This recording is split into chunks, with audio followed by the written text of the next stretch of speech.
Welcome back. Well, Senator, you said many of those recommendations were implemented, but a lot were not implemented. Well,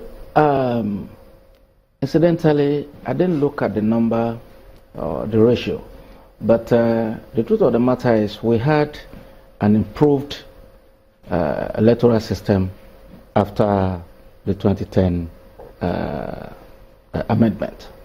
And some of those recommendations that actually were put in, by the National Assembly, some the court threw out that it won't work, particularly the idea of a judge not being able to actually install a governor. And we felt it became, the system was open to abuse. And we felt the only way is to say, okay, the best a judge can do is to order a re-election. But that will start a loop that will become endless. And so that invariably was overturned. But when you look at what Jega did, he was empowered to improve on the electoral system. And without any doubt, I think reasonably in contemporary Nigeria, anything we've seen in the past, Jega did a very good job, for this country. So, and that was because the Electoral Act was actually tuned in such a way to empower INEC. So do you agree with those who think that this government, predicating it on what you said, that Jega did a very good job, that this government is not doing a good job or not living up to expectations with respect to INEC in terms of composition and then the elections as well? Well, I would not exactly say that for some reasons. The truth is that one, Jega resigned, he wasn't sacked. Said he was tired and he went home. Otherwise, I would imagine that this president would probably have loved to retain him because there's no reason for him to be asked to leave. But and in comparing somebody that has done very well with someone that is just coming in, and we're using the same standard, same measure, there is a possibility of bias to come in. But in terms of the elections, particularly the last one in Edo,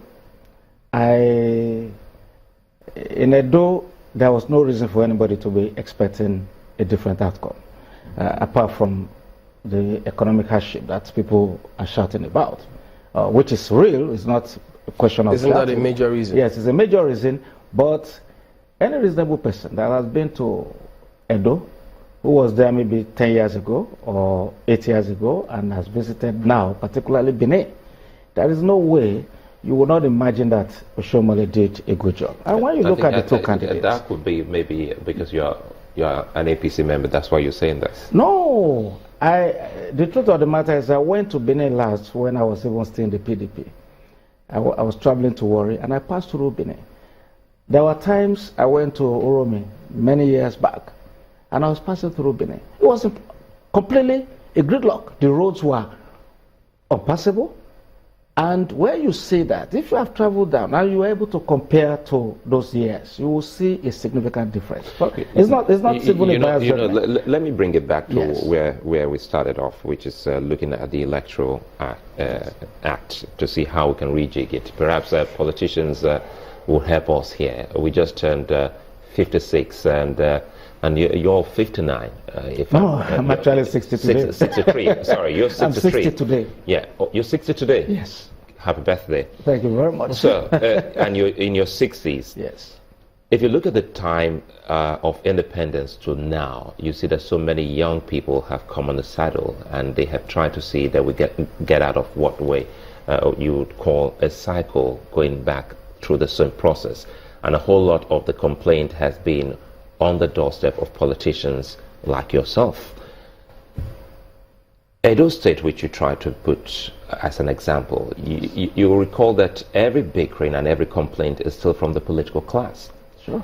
Going back to what task Senator Ken Namani has been given, what do you think truly is responsible when people cast their ballot and they stay to watch the votes being counted, they all put down notes and say, this is the number that we've recorded from polling A, B, and C. So at what point does it change for some who still complain? Do you have an issue with the agents who represent political parties, or is it the electoral umpire, in this case INEC? Because we must really get to the bottom of this. At what point do we get to see that people are really, really dissatisfied? Well, a number of things can happen after an election. And that is why when I started, I said the solution is electronic voting. Because when you are voting, even though it's not as if there is any solution that is 100% perfect, but this would eliminate the issue of somebody writing a new result on another EC8 form or whatever. There will be no need for it. As you are voting, the thing is being recorded on your terminal, and a copy is on the server. And these days, everybody's talking about cloud technology. Anywhere you are, you can have access to it. So we know what is right. It will be easy if anybody comes in to delete, depending on the kind of authority that each person is granted. You'll be able to know who has accessed the system, who has made changes. And it's even possible for you to say, okay, when you make changes, you can roll back. It depends on the kind of system that you put in place. The technology is there.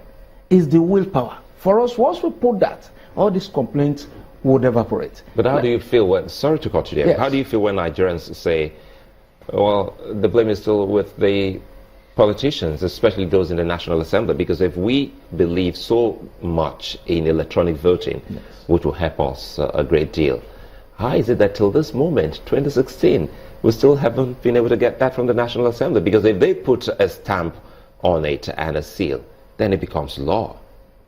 Yes, it becomes law once the president signs.